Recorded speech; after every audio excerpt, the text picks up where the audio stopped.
यह बात तब की है जब शहंशाह अकबर और बीरबल की पहली मुलाकात हुई थी। उस समय सभी बीरबल को महेश दास के नाम से जानते थे। एक दिन शहंशाह अकबर बाजार में महेश दास की होशियारी से खुश होकर उसे अपने दरबार में इनाम देने के लिए बुलाते हैं और निशानी के तौर पर अपनी अंगूठी देते हैं। कुछ समय के बाद महेश दास सुल्तान अकबर से मिलने का विचार बनाकर उनके महल की ओर रवाना हो जाते हैं।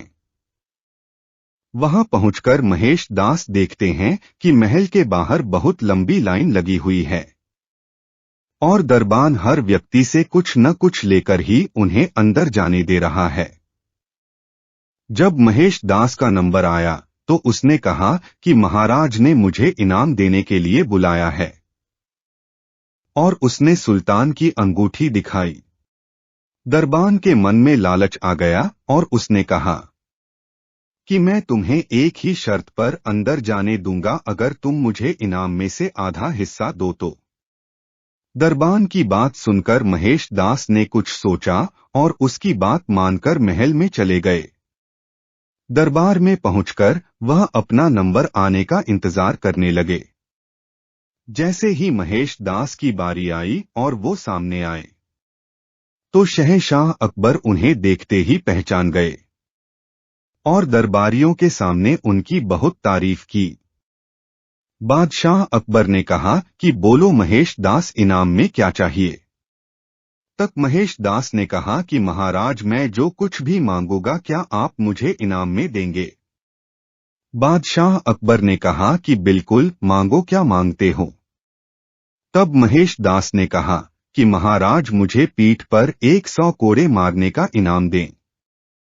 महेश दास की बात सुनकर सभी को हैरानी हुई और बादशाह अकबर ने पूछा कि तुम ऐसा क्यों चाहते हो।